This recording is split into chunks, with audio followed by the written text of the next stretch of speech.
नमस्कार, मैं doctor Manjari Mishra, assistant professor, department of economics, HNB government PG college, Naini Prayagraj. आज मैं Marxian theory of economic development part 3 प्रस्तुत कर रही हूँ। मार्क्स की थ्योरी बहुत बड़ी है और थ्योरी के काफ़ी सारे फीचर्स और एस्पेक्ट्स मैं पार्ट 1 और पार्ट 2 में पहले ही कवर कर चुकी हूँ। मैं आज इसका तीसरा और अंतिम पार्ट प्रस्तुत कर रही हूँ। सरप्लस वैल्यू या अतिरेक मूल्य। सरप्लस वैल्यू या अतिरेक मूल्य श्रमिक द्वारा अपनी श्रम लागत के ऊपर आधिक्य के रूप में सृजित वह नवीन मूल्य होता है जिसको पूंजीपति लाभ के रूप में अपने पास रख लेता है। मतलब यह वह मूल्य है जिसका उत्पादन तो श्रम ने किया है पर जिसके एवज में श्रमिक को किसी भी प्रकार का कोई पेमेंट नहीं प्राप्त हुआ है। अतिरिक्त मूल्य को हम एक उदाहरण के द्वारा स्पष्ट कर सकते हैं। माना कि कोई कैपिटलिस्ट अपने प्लांट, मशीनरी, रॉ मटेरियल इत्यादि के साथ काम करने के लिए एक लेबर को काम पे लगाता है और वो उससे 8 घंटे काम लेता है, मतलब 8 घंटे का श्रम लेबर करता है। मगर पूंजीपति उस श्रमिक को जो मजदूरी देता है वो सबसिस्टेंस लेवल की होती है, मतलब केवल इतनी होती है कि वह श्रमिक निर्वाह कर सके। तो माना श्रमिक अपने निर्वाह की जो आवश्यकता भर का उत्पादन है वो केवल 4 घंटे में उत्पादित कर लेता है। तो पूंजीपति उससे काम तो 8 घंटे कराएगा, मगर उस 8 घंटे काम के बदले उसको जो मजदूरी देगा वो केवल 4 घंटे की ही देगा। बाकी जो बचे हुए 4 घंटे का जो श्रम है या जो उसने काम किया है 4 घंटे का, उसको पूंजीपति लाभ के रूप में अपने पास रख लेता है। मतलब बचे हुए 4 घंटों का जो उत्पादन है वह पूंजीपति द्वारा लेबर को बिना कोई भुगतान किए फ्री में हड़प लिया जाता है। तो यह जो अतिरिक्त 4 घंटे का उत्पादन है जो श्रमिक ने किया तो है पर जिसके बदले उसे कुछ भी प्राप्त नहीं हुआ है, वही सरप्लस वैल्यू है। और इस 4 घंटे के अनपेड लेबर को सरप्लस लेबर कहा जाता है। अब हम देखेंगे मार्क्स के मॉडल में टोटल वैल्यू ऑफ आउटपुट को कैसे एक्सप्रेस किया जाता है। तो मार्क्स के मॉडल में इकोनॉमी का जो टोटल आउटपुट है उसकी वैल्यू को उन्होंने C plus V plus S के द्वारा प्रदर्शित किया है। यहाँ पे C क्या है? C जो है वो कांस्टेंट कैपिटल या फिक्स्ड कैपिटल का मूल्य है, स्थिर पूंजी का मूल्य है। मतलब कांस्टेंट कैपिटल का जो कंजम्पशन या जो कैपिटल डिप्रिसिएशन है वही C है। उत्पादन प्रक्रिया में मशीनरी या पूंजी आदि के जितने मूल्य का उपभोग हो गया है वही C है। V जो है वो वेरिएबल कैपिटल है, मतलब श्रमिकों को किया जाने वाला भुगतान है। और S क्या है? S सरप्लस वैल्यू है, मतलब कुल उत्पादन का वह भाग जिसके बदले श्रमिकों को कोई भुगतान नहीं किया गया है। तो इस तरह से total value of the output क्या हो जाएगी? C plus V plus S। अब इस टोटल वैल्यू ऑफ आउटपुट में से हम आउटपुट की नेट वैल्यू निकाल सकते हैं या नेट आउटपुट निकाल सकते हैं, जिसे हम नेट इनकम कहते हैं और Y से प्रदर्शित करते हैं। तो नेट जैसे हम जीएनपी से एनएनपी निकालते हैं, जीएनपी से एनएनपी निकालने के लिए हम क्या करते हैं? हम जीएनपी में से कैपिटल डिप्रिसिएशन या कैपिटल कंजम्पशन को घटा देते हैं। तो सेम वही तरीका यहाँ भी यूज किया गया है। टोटल आउटपुट में से जब हम फिक्स्ड कैपिटल के कंजम्पशन को मतलब C को घटा देंगे तो हमको जो अमाउंट मिलेगा वो नेट इनकम या नेट आउटपुट होगी। इसलिए नेट आउटपुट या net income is equal to C plus V plus S minus C, that is net output is equal to V plus S। और नेट आउटपुट को model में Y से प्रदर्शित किया गया है। तो Y मतलब नेट आउटपुट का मूल्य अथवा राष्ट्रीय आय जो है वो V प्लस S का योग होता है। मतलब V का मतलब हो गया श्रमिकों को किया जाने वाला भुगतान और S मतलब सरप्लस वैल्यू जो कि पूंजीपतियों द्वारा लाभ के रूप में रख लिया गया है। अब इस सूत्र से अगर हम सरप्लस वैल्यू का मूल्य निकालें तो वो इतना आएगा, S is equal to Y minus V. Surplus value is equal to Y मतलब नेट आउटपुट या नेट इनकम माइनस वी मतलब वेरिएबल कैपिटल। तो इसका मतलब ये है कि नेशनल इनकम से वेरिएबल कैपिटल को घटा देने पर जो शेष बचता है वही सरप्लस वैल्यू है और ये वही है जो प्रॉफिट के रूप में पूंजीपति वर्ग के पास चली जाती है। मार्क्स के मॉडल में rate of surplus value, rate of profit and organic composition of capital जैसे कुछ रेशियोज यूज किए गए हैं। अब हम देखेंगे कि इन रेशियोज के मीनिंग क्या है, ये रेशियो क्या बताते हैं। तो सबसे पहले हम लेते हैं रेट ऑफ सरप्लस वैल्यू।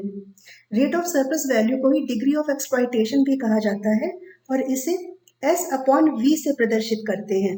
मतलब सरप्लस वैल्यू का परिवर्ती पूंजी से अनुपात ही रेट डिग्री ऑफ एक्सप्लॉयटेशन या रेट ऑफ सरप्लस वैल्यू कहलाता है।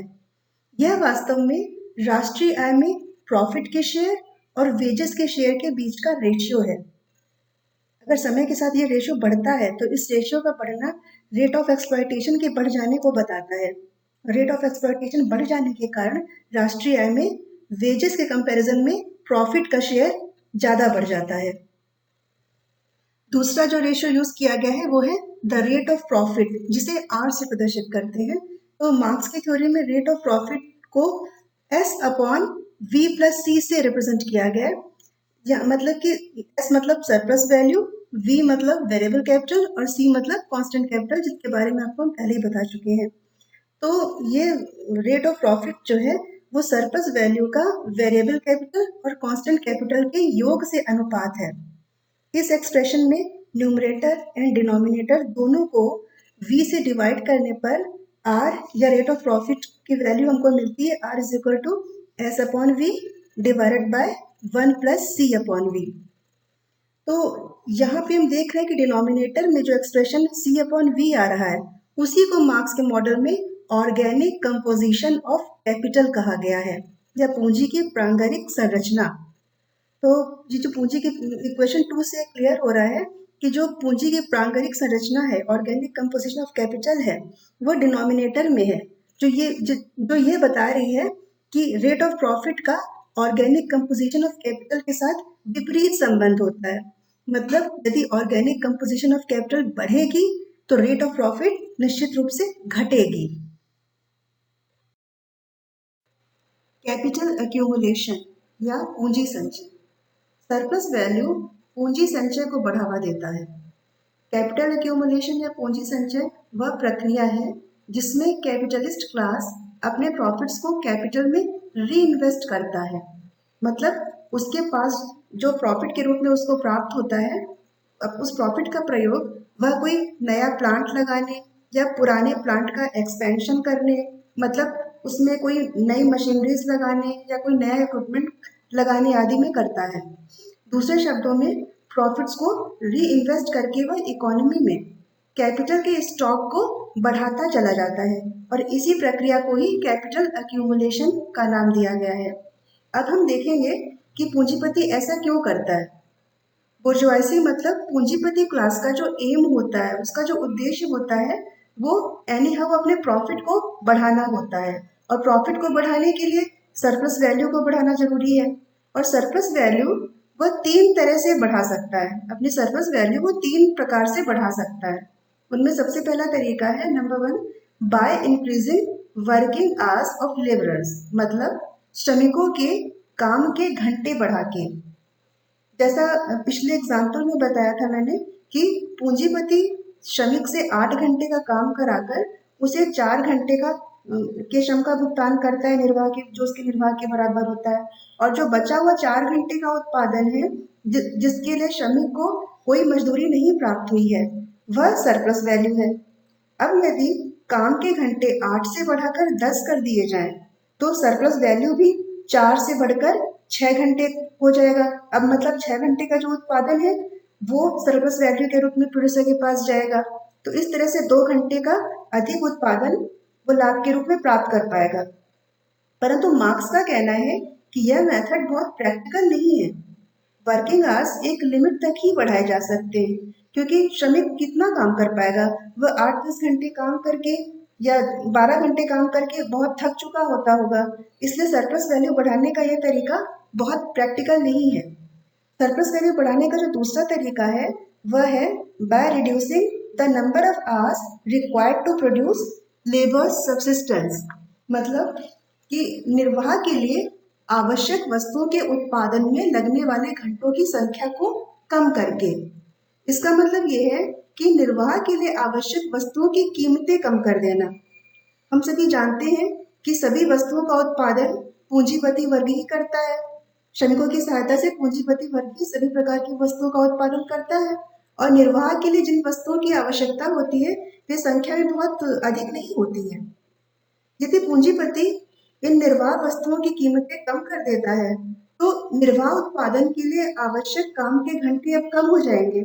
तो हमने जो एग्जाम्पल दिया था उसमें श्रमिक यदि 4 घंटे काम करके अपना निर्वाह करने लायक आय प्राप्त कर लेता है, पर यदि निर्वाह वाली वस्तुओं की कीमतें पहले से कम हो जाती हैं तो अब वह 4 घंटे के स्थान पर केवल 3 घंटे का श्रम करके ही निर्वाह करने लायक आय प्राप्त कर लेगा। और अब जो पूंजीपति है वो उसको 4 घंटे का नहीं बल्कि केवल 3 घंटे का ही भुगतान करेगा। इसलिए अब सरप्लस वैल्यू बढ़ जाएगी। मगर मार्क्स ने माना है कि यह तरीका भी बहुत प्रैक्टिकल नहीं है, क्योंकि निर्वाह मजदूरी कम करने की भी अपनी सीमाएं हैं। इसमें एक सीमा के बाद और अधिक कमी नहीं की जा सकती है। इसलिए जो तीसरा और जो सबसे प्रैक्टिकल तरीका है और जिसको बोर्जुआइजी अडॉप्ट करते हैं और वो है by increasing the productivity of labour, मतलब श्रमिक की उत्पादकता को बढ़ाकर सरप्लस वैल्यू बढ़ाना। और लेबर की प्रोडक्टिविटी बढ़ाने के लिए पूंजीपति क्या करता है कि वो कैपिटल में रीइन्वेस्ट करता जाता है, मतलब कैपिटल का स्टॉक बढ़ाता है। हम जानते हैं कि कैपिटल जो है वो लेबर की प्रोडक्टिविटी को बढ़ा देती है। उदाहरण के लिए कपड़ा हैंडलूम में भी बनाया जा सकता है और कपड़ा पावरलूम में भी बनाया जा सकता है। हैंडलूम में मेनली हाथ से कपड़ा बनाया जाता है और वहाँ पे मशीनरी बहुत कम लगी हुई होती है। वहीं दूसरी ओर पावरलूम में लेबर के साथ अधिक मशीनरी लगाई जाती है, तो मतलब लेबर के साथ ज़्यादा मशीनरी के प्रयोग में लाई जाती है पावरलूम में। और हम जानते ही हैं कि हैंडलूम की तुलना में पावरलूम में काम करने वाले लेबर का एक दिन में प्रोडक्शन ज़्यादा होता है, वो एक दिन में ज़्यादा कपड़ा प्रोड्यूस कर पाता है पावरलूम का लेबर, क्योंकि पावरलूम में मशीनरी ज़्यादा होने से वहाँ पे लेबर की प्रोडक्टिविटी बढ़ जाती है। इसीलिए पावरलूम का जो लेबर है वो एक दिन में अधिक मात्रा में कपड़ा उत्पादित कर पाता है।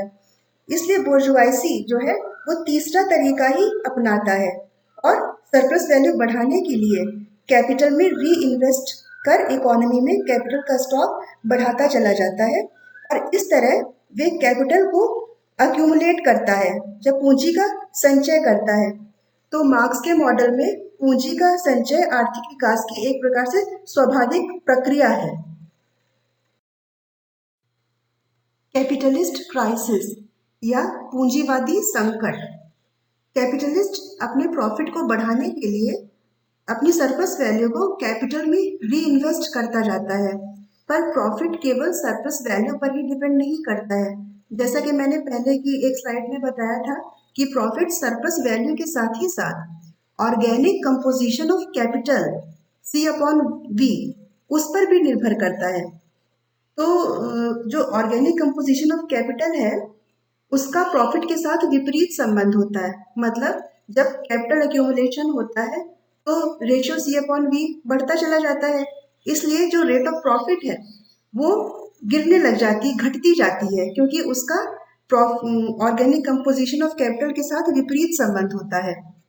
तो मार्क्स की थ्योरी का एक महत्वपूर्ण कंक्लूजन ये है कि इकोनॉमी में जो टेक्नोलॉजिकल चेंजेस आते हैं या कैपिटल की जो इंटेंसिटी बढ़ती जाती है, कैपिटल का यूज जो बढ़ता जाता है, तो उसके परिणाम स्वरूप ऑर्गेनिक कंपोजिशन बढ़ता चला जाता है और रेट ऑफ प्रॉफिट घटती चली जाती है और कैपिटलिस्ट क्राइसिस या पूंजीवाद में संकट लाने का एक महत्वपूर्ण कारण बन जाती है।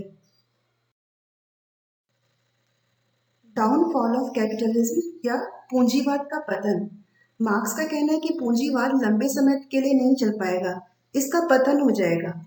इकोनॉमी में बढ़ते हुए पूंजी स्टॉक के कारण उत्पादन भी इतना ज़्यादा होने लगेगा कि पूंजीपतियों के लिए उससे बढ़े हुए उत्पादन को बेच पाना मुश्किल होने लगेगा। पूंजीपतियों के बीच वस्तुएं बेचने के लिए अब कंपटीशन होने लगेगा। वो वस्तुओं की कीमतें कम करने के लिए बाध्य होंगे, लेकिन वस्तुओं की कीमतें तभी घट पाएंगी जब लेबर सेविंग या श्रम की बचत करने वाली मशीनरी लगाई जाए, क्योंकि प्राइस या वैल्यू का निर्धारण तो वस्तुओं के उत्पादन में लगने वाली श्रम की मात्रा से होता है। इसलिए वो लेबर सेविंग मशीनरी लगाएंगे और प्राइसेस कम करने के लिए लेबर सेविंग मशीनरीज लगाई जाएंगी और इसके लिए श्रमिकों को काम से निकाला जाने लगेगा। तो अब क्या होगा कि मशीनों द्वारा श्रमिकों का स्थान हथियार लेने जाने के कारण बेरोजगारी बहुत फैलने लगेगी और बेरोजगार लोगों की एक सेना तैयार हो जाएगी जिसको औद्योगिक रक्षित सेना या इंडस्ट्रियल रिजर्व आर्मी का नाम दिया उन्होंने मार्क्स ने। तो ये इंडस्ट्रियल रिजर्व आर्मी तैयार हो जाएगी। नए और पुराने बेरोजगार लोगों को मिलाकर एक इंडस्ट्रियल रिजर्व आर्मी तैयार हो जाएगी और पूंजीवाद के विकास के साथ साथ ये आर्मी बढ़ती ही चली जाएगी। ये आर्मी जितनी ही बड़ी होगी, काम पर लगे श्रमिकों की संख्या सॉरी काम पर लगे श्रमिकों की जो हालत है वो उतनी ही खराब होती चली जाएगी, क्योंकि पूंजीपति किसी भी श्रमिक से असंतुष्ट होने पर उसे आसानी से हटाकर इस आर्मी से नए श्रमिक प्राप्त कर लेगा। वह श्रमिकों की मजदूरी भी और कम करने में सक्षम हो जाएगा, उनको भुखमरी तक के स्तर पे लाने लगेगा वो। तो लेकिन साथ ही जैसे जैसे श्रमिकों का स्थान मशीनें लेती चली जाएंगी और बेरोजगारी बढ़ती जाएगी, तो पॉवर्टी भी साथ ही साथ बढ़ती चली जाएगी और जो देश में कंजम्पशन का या उपभोग का स्तर है वो कम होता चला जाएगा और ओवर प्रोडक्शन होता जाएगा। तो वस्तुएं बेचने के लिए कीमतें कम करने का कंपटीशन शुरू हो जाएगा और कीमतें कम होने लगेंगी और मंदी या डिप्रेशन की स्थिति आने लगेगी।